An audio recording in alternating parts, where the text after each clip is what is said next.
Sí. Sí. Bueno, sí, sí. Pues hay cantadores de la granja o de... Sí. Y, Bueno,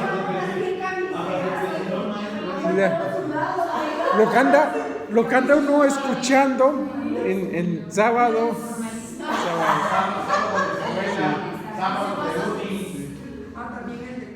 Bueno, esta mañana ya nos vamos a... No,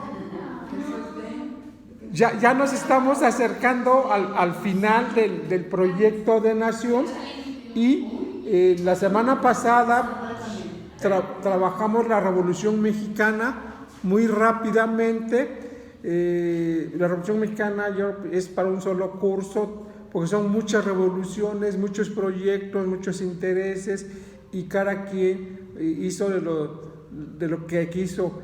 Ustedes que ya conocen a Rius, él tiene un librito, se llama La Revolución Mexicana, ¿no? Porque finalmente todo el mundo se robó y todo el mundo se transeó y cada quien hizo lo que quiso. No es una revolución como la bolchevique, como la francesa, es una revolución, el que no tranza no avanza, ¿no? Entonces, y ahora vamos a ver cómo ya la consolidación a partir de 1920 a 1934 son 14 años muy intensos de la vida pública de este país y que ya podemos decir que tenemos un proyecto de nación, entre comillas, llamado Revolución Mexicana, porque como yo les puse la semana pasada, la revolución de todos los chiles, ¿no? Es un gran mole, no sabemos, y el gran perdedor de la Revolución Mexicana es sin duda alguna, o los grandes perdedores son el pensamiento de los Flores Magón, el pensamiento de Ricardo y Enrique y Flores Magón. Más o menos se tomaron algunos elementos. Este año se cumplen 100 años de la muerte de Ricardo Flores Magón y solamente López Obrador se le ocurrió poner ahí en sus mañaneras año de Ricardo Flores Magón. Pero si ustedes preguntan qué hicieron los Flores Magón, pues hicieron mucho, pero no trascendió su pensamiento, que es muy, muy interesante para mí, como le he dicho como historiador, son los ideólogos de la Revolución Mexicana, y uno ahí podría comprobar cómo la ideología, un proyecto de nación tan estructurado como los Flores Magón, lo podemos comparar claramente con las apetencias de poder de Francisco I. Madero. Francisco I. Madero era el sentirse presidente de la República, porque él ya como hacendado, como todo lo tenía resuelto en su vida. Entonces fue un trámite más para su ego, ¿no? 1920 también decíamos que fue un año muy complicado, porque Carranza quería que la sucesión presidencial, que el candidato y que el próximo presidente de México fuera un civil. Él había visto que los militares siempre tienen ahí sus cosas, sus rarezas, ¿no? Habíamos el siglo XIX, fue un siglo de casi todos fueron militares, excepto Benito Juárez, Sebastián de Tejada y otro grupo de personajes, pero son tan dominados por los militares. El plan de Agua Prieta, que es donde desconocen a Carranza, el grupo Sonora se consolida, que es Álvaro Obregón, Plutarco Elías Calles y Adolfo de la Huerta. Son los caudillos, son los que han ganado militarmente la Revolución Mexicana. Ya para ese momento ya también habían asesinado a uno de los problemas y también de los perdedores de la Revolución Mexicana, como lo es Emiliano Zapata. Emiliano Zapata lo sacaron de la jugada en 1919, ¿no? El 10 de abril. todavía las manifestaciones izquierdosas, uno escucha, si Zapata viviera con nosotros estuviera, ¿no? Y Zapata vive, la lucha sigue, escuchen las consignas, ahora que hay alguna manifestación, esas de las que de la UCISBER y esas cosas, son consignas que, y nadie grita, la lucha sigue, o si Obregón viviera con nosotros estuviera, o Plutarco Elías Calles, no, es el zapatismo el que reivindica esta situación. 1920, entonces, Carranza le tienen que dar el golpe de Estado. Ahí, técnicamente, Carranza comete un error, quiere enjuiciar a Obregón, lo manda a traer, Obregón se defiende muy bien, mientras que sus amigos están operando el plan de Agua Prieta, que es Plutarco Elías Calles y Adolfo de la Huerta, pero el operador fue Obregón, el diseñador fue Obregón para ponerle un hasta aquí a Venustiano Carranza. 1920, entonces tenemos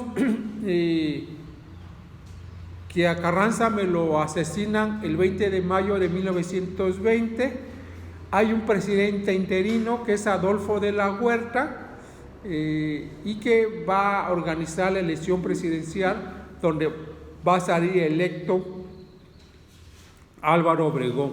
Este grupo Sonora también es muy interesante porque Obregón y Plutarco Elías Calles y Adolfo de la Huerta eran profesores cuando les agarró la Revolución Mexicana, cuando hay la proclamación de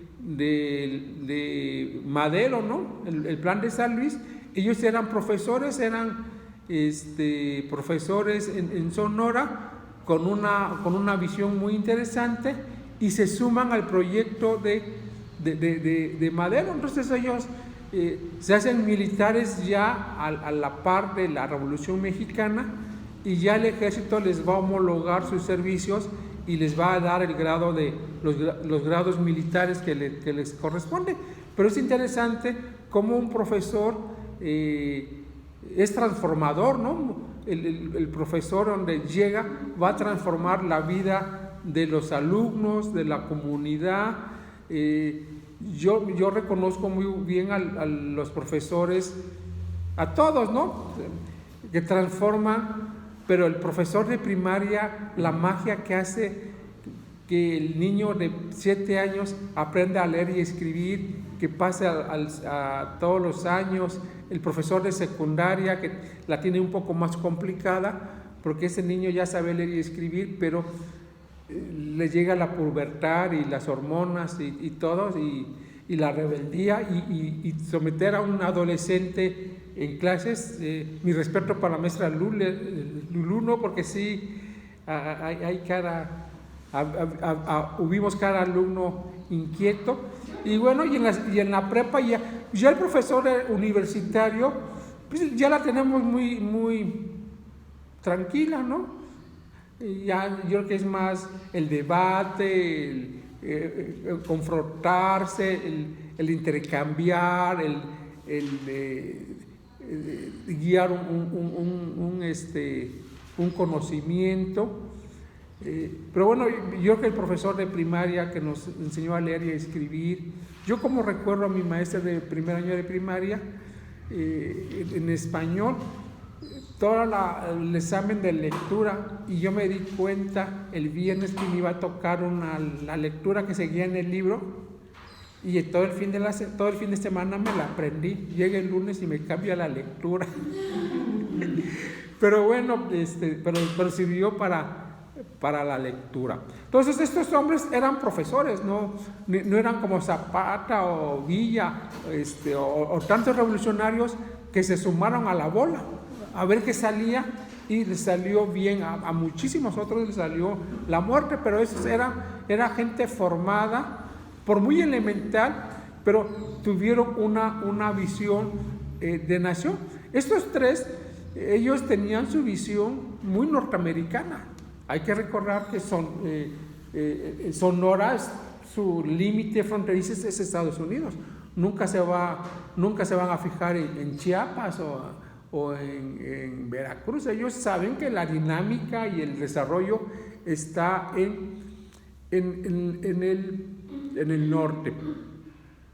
Una vez que gana Álvaro Obregón, Álvaro Obregón le pasa como a Santana, le hacen mucha burla, que son los 15 uñas. Álvaro Obregón pierde un brazo en una batalla, y nomás y Santana pierde una pierna en una batalla en 1838, por eso el imaginario colectivo le llaman los 15 uñas, ¿no?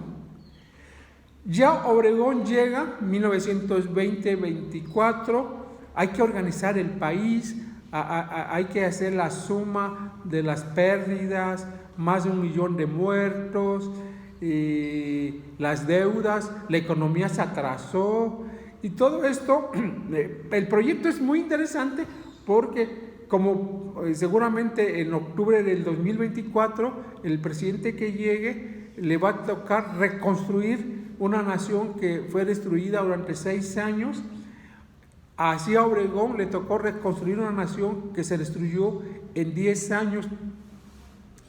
Y bueno, llega la clase política, ya los militares, ¿no? Llegan los militares, y bueno, a Obregón el primer año le toca la conmemoración del centenario de la firma del Acta de Independencia de nuestro país en septiembre de 1821. Es la última vez que un presidente de la República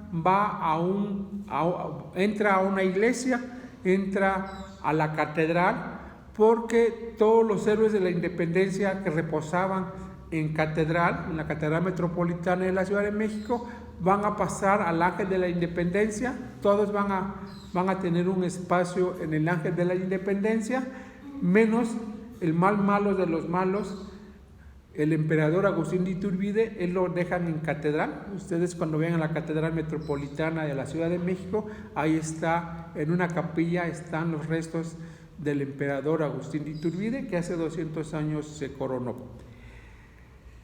Y Obregón empieza a organizar a los campesinos, a los... ¿Cómo? Y todos los demás en el arte de la independencia. Sí. Pues es el odio que le tienen al Agustín de Iturbide por conseguir una nación, ¿no? Yo creo que ahí hay una cosa que a mí me admiró mucho López Obrador el año pasado. No solamente lo critico, sino también me admiró que en el evento del bicentenario, el año pasado, se echó un discurso serio. Por primera vez se hizo en el Zócalo de la Nación la bandera de las 3 garantías, y el billete de a 20 pesos, sale ahí Agustín de Iturbide entrando a la Ciudad de México. Yo pensé que lo iba a atacar y que le iba a decir el papá de los conservadores, el papá de los fifís, el papá del neoliberalismo, el papá de Felipe Calderón. No, se echó un discurso serio. Finalmente Agustín de Iturbide es hay la polémica si Agustín de Iturbide es el padre de la patria o Miguel Hidalgo, ¿no? Ahí se pelean. Para mí ni Agustín de Iturbide ni Hidalgo, para mí José María Morelos y Pavón, porque José María Morelos y Pavón dejó documentos, dejó los sentimientos de la nación, la Constitución de Apatzingán. Él sí tenía un documento. Me da mucha risa que antier los gobernadores de Morena suscribieron un documento del patriotismo del presidente López Obrador a su visita a la Casa Blanca, y que como nunca defendió la patria, una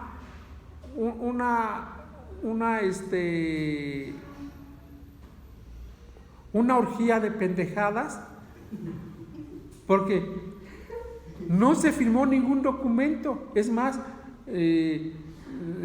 parece ser que ya le apretaron las tuercas a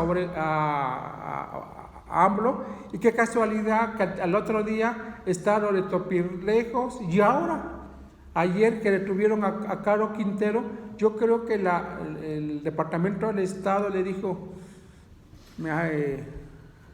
pones orden en esto, y muy obediente. Entonces, y Obregón, la presidencia es muy interesante porque fueron 4 años de construir la nación de la Revolución Mexicana, y esto nos va a permitir consolidar cosas como la Secretaría de Educación Pública, que el año pasado cumplió 100 años, y es muy interesante cómo este militar logró convocar a uno de los jóvenes más brillantes que ha tenido la intelectualidad mexicana, como es José Vasconcelos, que también por decreto presidencial lo odiamos. José Vasconcelos, que es un personaje filósofo, literato, político, nadie sabe nada de José Vasconcelos.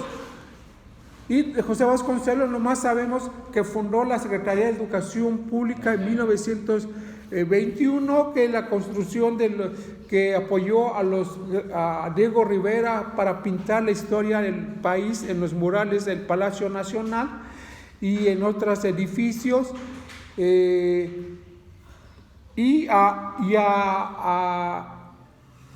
José Vasconcelos no le perdonan que haya sido candidato presidencial civil en 1929 contra Emilio Pascual Ortiz Rubio, y a partir de ahí José Vasconcelos fue bajado de los altares de la historia patria. Y luego también, el Señor nos ayuda, fue el portavoz y el editor de la revista Timor. La revista Timor es el órgano oficial del partido nazi en México. José Vasconcelos muere en 1959, pero es un tipazo, es un intelectual, es el maestro de América, y que también es el fundador ideológico de Acción Nacional. En 1929 su secretario particular era Manuel Gómez Morín, y ellos decían que para pelear contra los militares se necesitaba un partido de civilistas, y Manuel Gómez Morín cuajó la idea 10 años después al fundar el partido Acción Nacional. A mí una cosa es que me fascina de Vasconcelos, que siendo secretario de Educación editó millones de libros, y a todos los mexicanos les dio un juego de libros de los clásicos. Llegó la brigada, y aquí el gobierno le manda estos libritos a Sócrates, a Sofo y a todos los clásicos, y se dan cuenta que la población no sabía leer. Pero imagínense lo bueno que era. Sí, y bueno, eso fue también. A José Vasconcelos le pasa lo que le pasó al Che Guevara. Al Che Guevara, ministro de Economía de Cuba, su primera gran negociación con los soviéticos va a ser comprar a los soviéticos máquinas para barrer nieve. Los soviéticos muy contentos le compraron los cubanos a los soviéticos las máquinas para barrer nieve. Han pasado 60 y tantos años y esas máquinas todavía no se pueden ocupar, porque es la hora que todavía no cae nieve en el Caribe. Entonces le pasó lo mismo a Vasconcelos. Y bueno, tiene otro... Porque podría haber sido yo. Sí. Tiene otra gran virtud José Vasconcelos, que este año tendríamos que estar celebrando o conmemorando. Álvaro Obregón firma el Tratado de Bucareli con los Estados Unidos. ¿En qué consiste? Es un tratado que nuevamente los Estados Unidos le imponen a México, y México lo acepta porque requería el reconocimiento de Estados Unidos. tenemos que pagar deudas, tenemos que pagar no sé cuántas cosas. Es un tratado, pero que a México le interesaba firmarlo porque necesitaba el reconocimiento y el respaldo de los Estados Unidos. Entonces se firmó ese tratado donde se reconocían deudas, toda la afectación que hizo la Revolución Mexicana a las propiedades norteamericanas. Entra también en juego las compañías petroleras y bueno, pero es muy interesante. Por aquí firma el Tratado de Bucareli y por aquí reconoce, México es el primer país de América Latina y más bien del continente americano que reconoce la fundación de la Unión de Repúblicas Socialistas Soviéticas. Entonces, así como por aquí le firmo a los norteamericanos y por aquí me congracio con los comunistas soviéticos. Aquí es muy interesante también porque la vida política en este momento, muchos obreros están afiliados al Partido Comunista Mexicano, que se había fundado en 1919. El estado de Veracruz, en los años 20, era casi la sede del Soviet Supremo.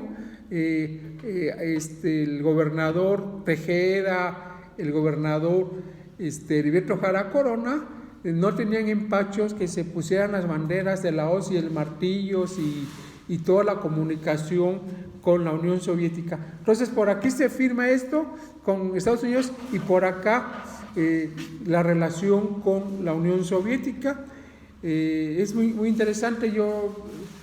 Mi primer trabajo de los 16 a los 25 años fue en el Instituto de Intercambio Cultural México-URSS, José Mancisidor, una parte cultural de la Embajada de México, de las relaciones México-Unión Soviética. Entonces esta historia me la aprendí desde chamaco, ¿no?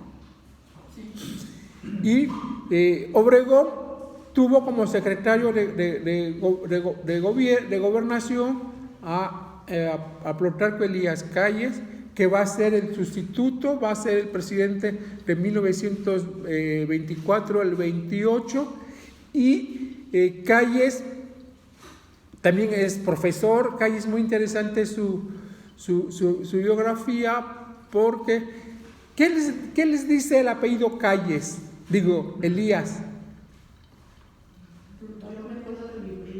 No, pero el apellido Elías, ¿a qué suena?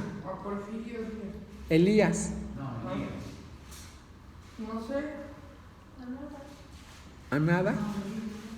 El apellido Elías es un apellido libanés. Elías. O libanés o judío, ¿no? También podría.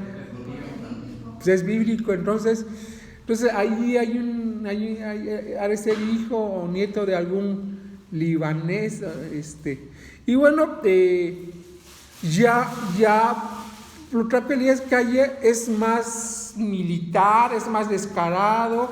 Todavía Obregón sabía negociar y tenía mala la actitud de profesor. No, con Plutarco Elías Calles, su primer gran bronca fue que la Iglesia Católica cumpliera lo que mandataba el artículo 130 constitucional, y estuvo diciendo: si la Constitución dice que no deben de haber curas extranjeros ni religiosas, por cada 100,000 habitantes un cura.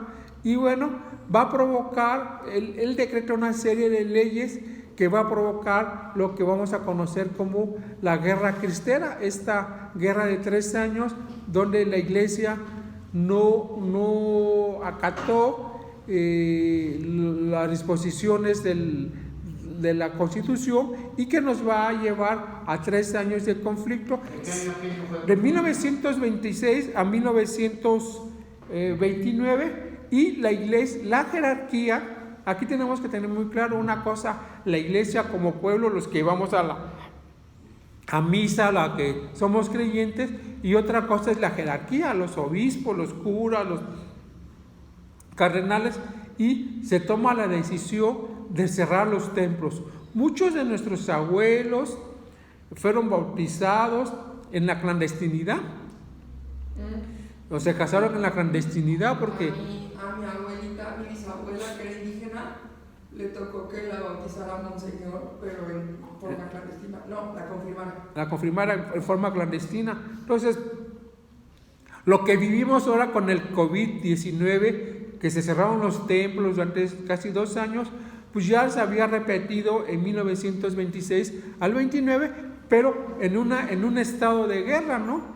La guerra cristera es una guerra que poco se estudia, poco se conoce. El Estado mexicano la ha querido olvidar. En la reforma de Zedillo, donde hay un grupo de historiadores, entre ellos Enrique Flores Cano, ya hay 2 renglones ahí para que el niño hable, porque finalmente en muchos de nuestros hogares nuestros antepasados participaron, ya sea en un bando o en el otro. Y en el caso del Bajío, Guanajuato, Zacatecas, Puebla, todos estados fueron muy combativos. Veracruz también participa, pero los veracruzanos somos un poco más liberales. En Veracruz también en Veracruz fue diferente. En Veracruz, la guerra cristera, Veracruz participamos en la federal, pero en el 30-32 el gobernador hace su propia guerra cristera. El gobernador Adalberto Tejeda, que era el secretario de Gobernación con Plutarco Elías Calles, un paisano suyo, él era de Chincontepec, educados por unos tíos, por la parte materna, por unos tíos de aquí de Jalacingo, y Adalberto Tejeda se convirtió en un anticlerical, seguramente con el odio hacia los tíos, seguramente a lo mejor le dieron su violín, ¿no? Porque hay un odio, ¿no? Es muy lamentable todo esto de los abusos, pero bueno, se dan, y en estos últimos 25 años hemos conocido lamentablemente esta situación, esta debilidad de los curas, o este crimen, ¿no? Ahora ya se habla, ¿no? Ahora ya es muy distinto. Entonces Calles se dio vuelo persiguiendo a la iglesia. Hay un levantamiento entre el ejército, se matan entre ellos, hay mucha violencia entre los fanáticos. Aquí es muy interesante cómo los hacendados, los terratenientes van a utilizar a los fieles católicos, los van a financiar, porque ellos veían que atrás de esa cerrazón del Estado mexicano venía la expropiación de sus tierras. Entonces se reúnen ahí entre terratenientes, fanáticos religiosos. Y bueno, hay un escritor francés, Jean Meyer, escribe La Guerra Cristera en 3 tomos. Hizo un historial, entrevistó a todos los viejitos, a todo mundo, y su hijo hace 10 años hizo una película que se llama La Cristiada, está en YouTube, la pueden ver. Y bueno, muchos de estos hombres que murieron bajo el grito "Viva Cristo Rey", ellos, esta gente fanática religiosa, se ponían sus escapularios y pensaban que las balas no les iban a entrar, ¿no? Y muchos de estos la Iglesia Católica los convirtió en santos. Ahora el Papa Benedicto XVI, el 20 de noviembre del 2005, a un grupo como de 30 sacerdotes, laicos y un par de niños, los canonizaron, los hicieron santos por el martirio. José Sánchez del Río, Agustín Pro lo hicieron santo en 1988, en septiembre. Agustín Pro lo hacen santo. Y esta guerra cristera, que era un conflicto nacional, se convierte en un conflicto internacional porque Estados Unidos va a intervenir la Santa Sede, y finalmente, Estados Unidos, ¿por qué interviene? Porque también veía el peligro de la expropiación petrolera y veía que apoyando a los cristeros era ponerle ahí también un mensaje al gobierno de Plutarco Elías Calles. Finalmente se llega a un acuerdo entre la Iglesia y el Estado, y Plutarco Elías Calles se le presenta un gran problema. Su amigo, su jefe político, se emberrincha y quiere la reelección presidencial. Álvaro Obregón dice: yo me voy a reelegir. Una parte de la élite del ejército dice: tú no lo puedes hacer porque la revolución fue el sufragio efectivo, no reelección. Pero al Señor se le metió el demonio y se ensantanó y se hace la reelección. Hay un grupo de militares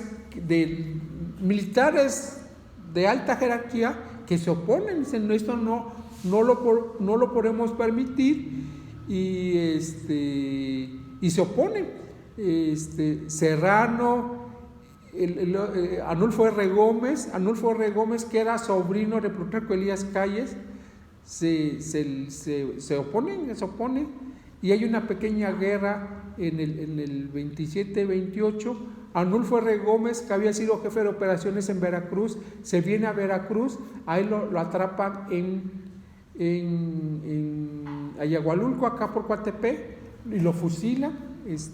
Todo esto porque se había opuesto a Obregón. Y bueno, Plutarco Elías Calles es muy hábil porque le da la razón a su jefe, pero sabe que se pasa a traer la Constitución. Y bueno, por cierto, hace poco un general retirado del ejército criticó al presidente López Obrador, y lo querían someter a la justicia militar.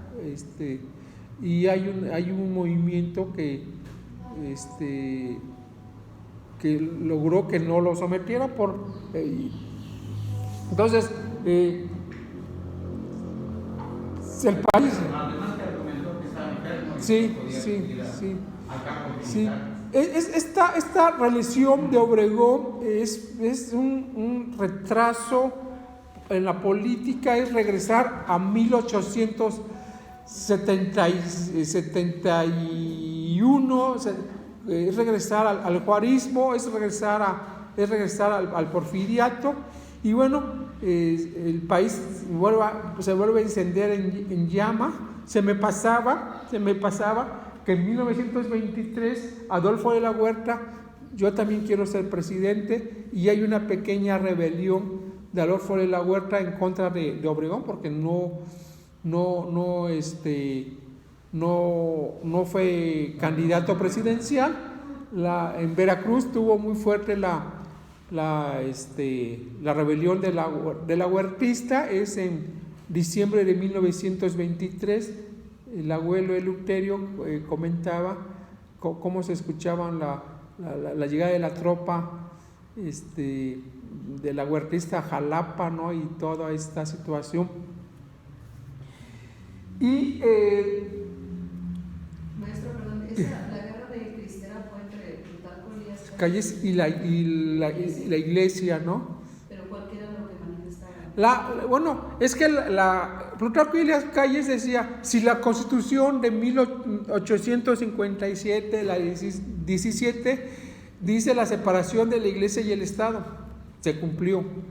Pero no se cumplía porque no se permitía religiosos extranjeros, sacerdotes, religiosas, órdenes religiosas, no se permitía seminarios, no se permitía, por cada 100,000 habitantes debía de haber un cura. Entonces toda la ley reglamentaria pues era violatoria, ¿no? Era violatoria. Entonces Plutarco dice, no, pues aquí se va a cumplir a pie de la letra la Constitución. Entonces empieza a expulsar a los sacerdotes no mexicanos, a las religiosas, a las órdenes religiosas, y ahora hizo cuenta, pues, no sé cuántos sacerdotes sobran, ¿no? Entonces también ustedes no pueden ejercer. Esa fue la molestia de la jerarquía y del pueblo, ¿no? Y además pensaban que la guerra iba a dejar sin terrenos y sin tierras a la iglesia, pensaban que... Sí, no, ya la iglesia ya para ese momento ya no tenía nada, ya todo se lo había desamortizado Benito Juárez. Y bueno, el pueblo de México salió a votar en favor de Obregón. Se han matado a Serrano y a Arnulfo R. Gómez, el sobrino de Plutarco Elías Calles, generales de la alta jerarquía. Pues ya esta fue la muestra que ya no había nada que hacer más que votar. Y es en el contexto de la guerra cristera, ya Obregón como presidente electo,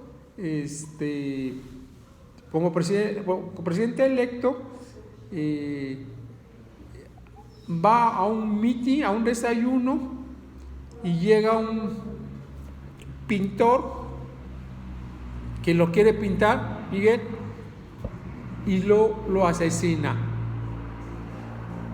Es interesante porque fue el mismo Calles que buscó los mecanismos para deshacerse de Obregón.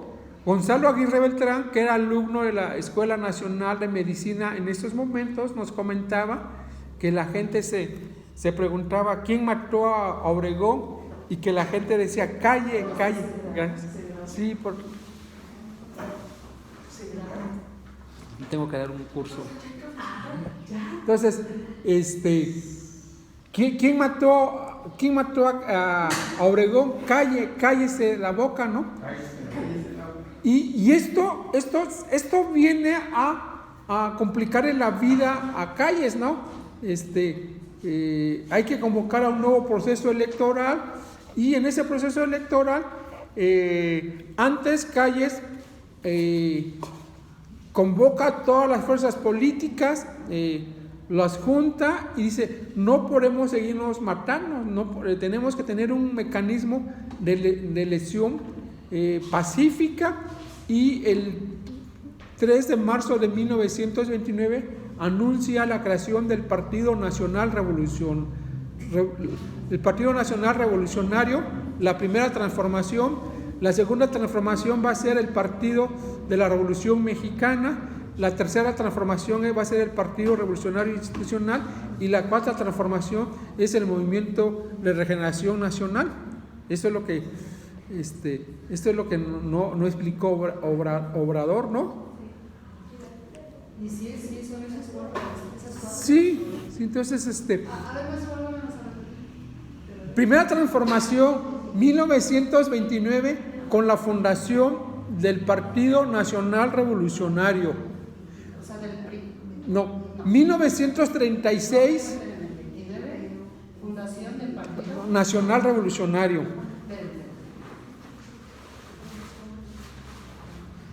Luego, La segunda transformación 1936, el Partido de la Revolución Mexicana.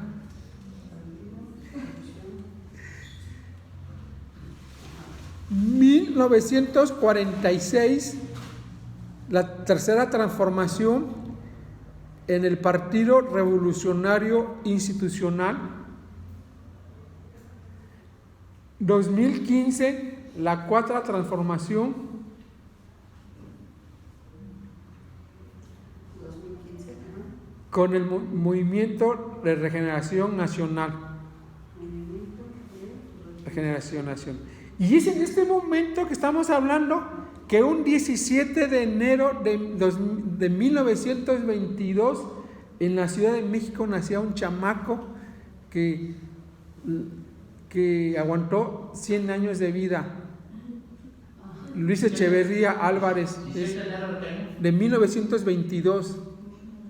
Nace don Por Luis fin murió, Echeverría. ¿verdad? Sí, don Luis Echeverría, pobrecito. Yo estoy muy enojado con López Obrador.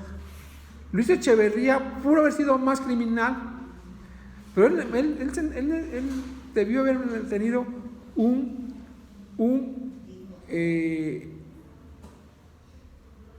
funeral de jefe de Estado. Toda esa clase política que... Que se murió. Sí, sí, por la envergadura. Y toda esa clase política de corruptos y asesinos le deben la vida a Luis Echeverría. ¿El que se murió hace 8 días? Sí. López Obrador no sería López Obrador sin Luis Echeverría, Dante Delgado, Fidel Rivera. ¿Con la envergadura o qué? Sí, por haber sido presidente. Tiene más asesinatos. ¿No hubo la esa? No, murió como un perro, lo enterraron como un perro. ¿No le hicieron nada? Nada. Se lo merecía. No, sí. Yo lo critico mucho por los acontecimientos del 2 de octubre de 1968, por el 10 de junio de 1971, pero él era el jefe del Estado mexicano.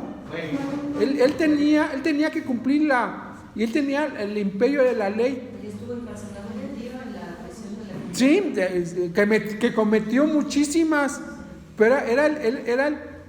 Y bueno, yo creo que tiene más asesinatos López Obrador que los que hizo Luis Echeverría. Pues sí, pero el problema es que sí fue muy mediático. ¿Cómo? ¿Quién fue su viuda? ¿Quién es su viuda? Luis Echeverría, el amor de su vida y de todo, fue la compañera Marister Zuno Echeverría. La compañera Marister Zuno Echeverría era hija del gobernador de Jalisco. El gobernador de Jalisco era así como el jefe del cártel de Jalisco desde los años 20. Tuvieron 8 hijos. A Luis Echeverría no se le conoció ningún detalle, amorío. Fue un hombre fiel a su mujer. Un ratón. No fue como Díaz Ordaz, ni como el actual que tiene su detalle allá en Sinaloa. A ver, cuénteme chismes de los... Tiene ahí una noviecita, que pues, el viejito. A ver, es que me estoy diciendo. ¿Y a poco la Beatriz no sabrá? Sí, Entonces esta Shasha Montenegro, ¿de quién fue esposa? es que a José López Portillo le gustaban las cabareteras. Carmen Romano era una cabaretera venezolana. A don Luis Echeverría esos gustos monumentales y sabía pagar, ¿no? Sí, a mí, aunque yo tenga esos gustos, yo no sé pagar, ¿no? Quisiera comer a mis horas. Entonces, pero volviendo al asesinato de Obregón, Calles logra una alianza con un grupo de los cristeros para hacer ver que el asesinato de Obregón es culpa de los cristeros. Pero ya después se supo que fue una alianza a él, y entre los que van a culpar y que está en la conspiración va a ser Agustín Pro, el jesuita, que lo van a fusilar y que lo van a hacer santo en 1988, el 11 de septiembre del 88, el Papa Juan Pablo II lo hace santo. A Juan Pablo II conecta mucho con la historia política de México, porque a Juan Pablo II le toca ser sacerdote, vivía en el régimen comunista polaco. Entonces, cuando viene como papa y ve la historia de los mártires mexicanos que han luchado por la libertad, hace todas las maniobras y empiezan a salir un montón de cristeros que ahora están en los altares, ¿no? Ahora están en los... Y nosotros en Veracruz tenemos nuestro propio beato, Ángel Darío Acosta, que fue asesinado en 1931, a los 3 meses de ser sacerdote. La primera misa que su mamá asistía al puerto de Veracruz, llegan los del gobierno a la misa y ahí me lo asesinan al padre Darío Acosta, que es muy famoso en Aulinco, su pueblo, y no se ha logrado ser santo porque falta un milagro, pero esta historia me la sé muy bien porque su familia vive todas sus tías y abajo de mi casa. Entonces toda la vida escuchamos la vida del padre Darío Acosta. Y bueno, ya Calles, ya matan a Obregón, funda el partido, nuestro amigo José Vasconcelos se le ocurre participar en la campaña presidencial como candidato. Mucha gente se le suma, muchísima gente. Yo creo que yo estoy seguro que ganó la presidencia porque era la única alternativa de decirle queremos la paz en México, pero Calles no permitió el triunfo de José Vasconcelos. Hay un personaje que a mí me cae muy bien, es Adolfo López Mateo. Adolfo López Mateo participa en la campaña presidencial de José Vasconcelos, y 30 años después, cuando Adolfo López Mateo va a ser candidato, le sacan. Tú no eres revolucionario, tú eras conservador, tú eras de Pascual Ortiz Rubio, de José Vasconcelos, tú estuviste en contra de la revolución. Y muchísima gente, muchísimos jóvenes universitarios participaron en la... Yo creo que el fraude de... Buenos días. El fraude del 29, el fraude del 29, el fraude del 29 y el fraude electoral del 88 son los únicos que hubieron en este país últimamente. Eso...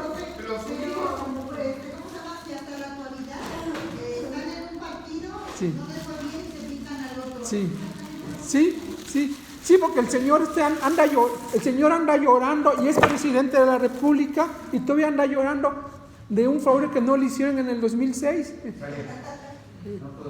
No, en el 2006, como dijera mi amigo Felipe Calderón, haya sido como haya sido, ganó, pero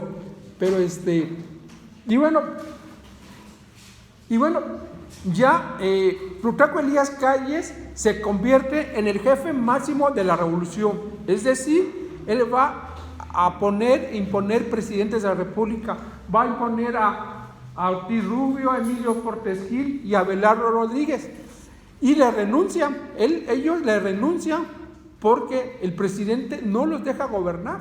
Es más, Ortiz Rubio decía la caricatura: aquí vive el presidente, pero el que manda vive enfrente. Y bueno, esto es lo que hizo Plutarco Elías Calles. También lo está copiando puntualmente López Obrador con sus 3 corcholatas. Él dice así, que se vaya a la chingada, a su rancho, ¿no? Él dice que a partir del 1 el 2 de octubre del 2024 se va a la chingada, se va a ir a escribir la historia de los conservadores, pero él insiste en manipular el proceso electoral bueno, ya está Fernández Logroña, le dice, ya saca las manos de su más fiel escudero, que es el diputado Fernández Logroña, ya criticó al jefe máximo de las instituciones del Estado mexicano el día de hoy. Y bueno, no logra consolidar. Plutarco Elías Calles se impone, y en 1934, se me olvidaba, Siempre olvidado. ya para 1928 ya se tenía diseñado cambiar el periodo presidencial de 4 años por el de 6.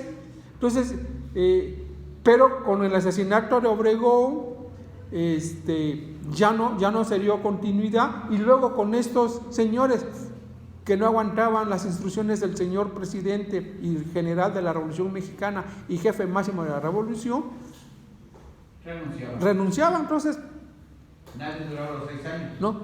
Y es interesante ver aquí por más inepto que sea el gobernador o el secretario de Estado, si es fiel al presidente de la República, ahí sigue, ¿no? Hoy, entre más inepto sea el funcionario federal o el gobernador o el secretario de Estado, ahí sigue, porque son fieles al presidente de la República. Maestro, está evitado ese meme que subieron de Cuitláhuac, donde dice que vamos ganando porque más mujeres asesinatos. Sí, ¿Fue cierto? sí, no. ¿O editado? Fue cierto. Sí, fue cierto. Pero aquí lo que importa es que él es fiel al presidente. Él tiene 99% de ineptitud, pero tiene 1% que le gana el corazón del señor presidente. Entonces, sí. Hay que recordar que Cuitláhuac no es político. Cuitláhuac es un chavo, un maestro universitario. Él no tiene, un chavo de 53 años, ¿no? Él no tiene los talantes de un Dante Delgado, de un Fidel, de un Miguel Ángel Yunes, que fueron chamacos que se formaron en el Partido Revolucionario Institucional, que se formaron en la escuela de cuadros del PRI, que son oradores, que yo no sé a quién les decía la otra vez, que yo los admiro a Dante, a Miguel Ángel y a Fidel, que tienen una memoria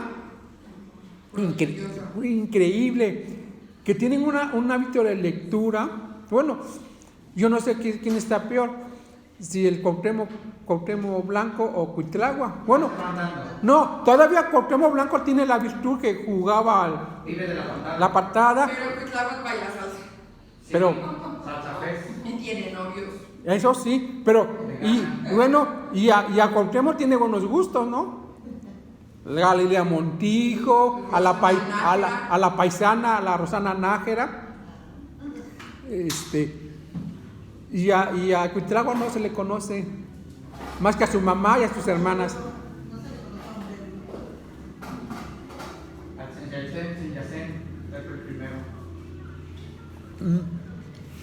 Entonces,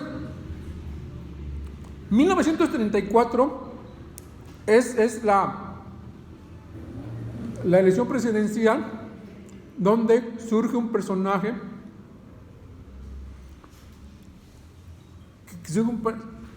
llegó usted temprano a la segunda hora. Buenos días. Llegó un personaje que es muy interesante, que es el general Lázaro Cárdenas del Río. Don Lázaro, que es michoacano, que nació en 1895, que a los 13 años se incorpora a la Revolución Mexicana, hijo de la clase media baja. Y don Lázaro Cárdenas, ¿saben cuál fue su gran virtud para ingresar a la Revolución? Sí, la Revolución Mexicana. Sabía leer y escribir y tenía una buena taquigrafía, y por eso se va a la Revolución Mexicana. Lázaro Cárdenas tiene una vida muy ascendente al interior del ejército mexicano. Él le toca como soldado estar cerca del asesinato del presidente Venustiano Carranza en 1920. Es un militar, es un soldado de 23 años, como tantos que estuvieron en la tropa, ¿no? Pero bueno, es parte del grupo Sonora y le ven muchas virtudes al general Lázaro Cárdenas. Y le van dando puestos en regiones militares. Tiene casa con una mujer católica de la élite michoacana, con Amalia Solórzano Amezcua. Y vean cómo la vida de la gente se va relacionando. Lázaro Cárdenas se trae de cuate a otro militar que es un pan de Dios, hijo de veracruzana y poblano, a Manuel Ávila Camacho, y ahí hacen otro grupo.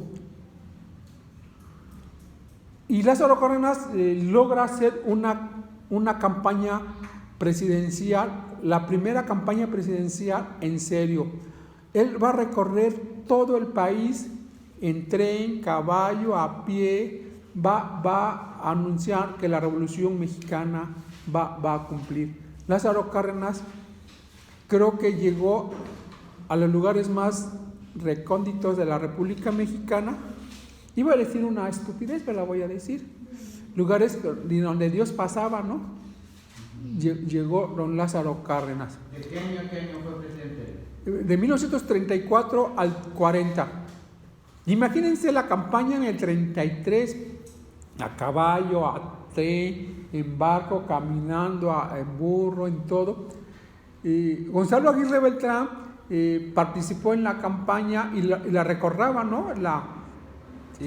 Recordaba esa campaña. Otro que imitó a Lázaro Cárdenas, también igualito, fue Luis Echeverría Álvarez. Luis Echeverría Álvarez, con el asesoramiento de Gonzalo Aguirre Beltrán, recorren todo el país, rancho, todo el país lo recorrieron. Y López Obrador, en todos esos 18 años que anduvo sin trabajar, sin hacer nada, se dedicó a recorrer el país, igual que Cárdenas, igual que Luis Echeverría. ¿Quién lo financiaba? El narco, yo creo. Sí, está bien raro, ¿no? Sí, porque yo no. Sin trabajar. Sí. Porque bueno, sí, yo creo que hoy se explica muchas cosas, ¿no? Porque bueno, dices Lázaro Cárdenas también se daba esos lujos, pero ¿qué creen? Lázaro Cárdenas, Cuauhtémoc Cárdenas recibe un porcentaje, su familia, de toda un porcentaje de toda la exportación del petróleo. El Estado le dio esa canonjía a la familia Cárdenas, ¿no? Entonces, Cuauhtémoc, sus ahorros, no trabajó en Televisa, pero fue gobernador, fue senador, secretario de Estado. Y este recurso que le daba el Estado mexicano, pues le podría. Entonces, Cárdenas a mí me cae muy bien Cárdenas, aunque ideológicamente a veces no compartimos cosas, pero es un tipo que supo interpretar a alguien que no quería ser el clamor de los campesinos. Los campesinos querían tierras, ¿no? Y él en su presidencia dota las tierras y tiene los primeros 3 años a Lázaro Cárdenas el jefe máximo no lo dejó gobernar. Don Lázaro decía A y don Plutarco decía B. Los 3 primeros años es un caos el gobierno de Lázaro Cárdenas. Y hizo una cosa que cambió la historia de este país. Lo más fácil y la práctica era asesinar a Plutarco Elías Calles, ¿no? Así como asesinaron a Obregón, a Carranza, a Zapata, a Villa, a Madero. Don Lázaro hizo una cosa. Estaban por venirse las vacaciones de Semana Santa de 1936, que me secuestra don Lázaro a Plutarco Elías Calles, a Morones y a todo su grupo. Me los secuestra, me los pone en un avión. Los argentinos los ponían en un avión y a medio del mar los aventaban. No, don Lázaro no fue tan cruel. Aterrizaron en Los Ángeles y les dijeron: si regresan, ya no nos hacemos responsables de sus vidas. Bajarse de la bici, corren. No, pero qué interesante que te secuestro, te saco del país, te pongo en Los Ángeles y Si regresas ya. ¿Y así sonó en notición como secuestro? No, yo creo que No había televisión. no había. No, yo creo que no me dijeron. Yo creo que la noticia fue: Calles se fue a vivir a Los Ángeles, ¿no? Si no hubiera. Y bueno, yo les recomiendo mucho.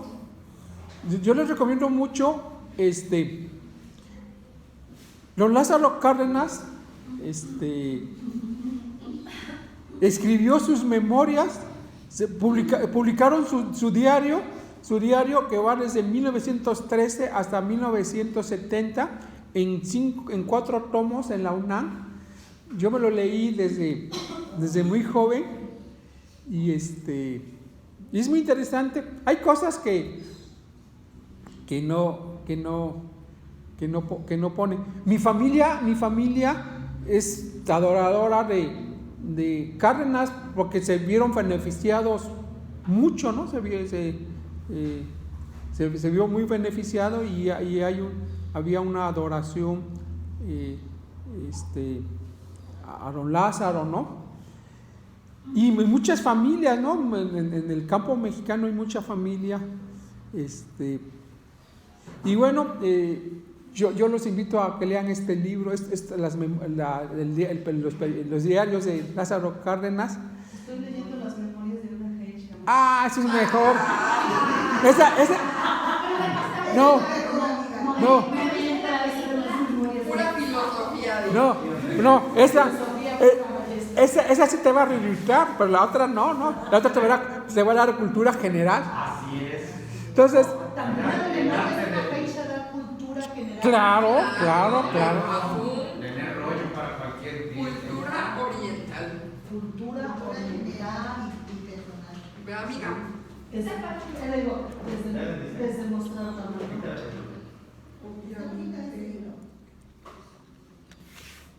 Entonces,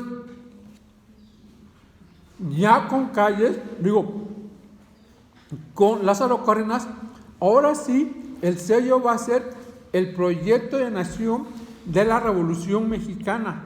Ahora sí vamos a tener, al partido le cambia el nombre, el partido de la Revolución Mexicana.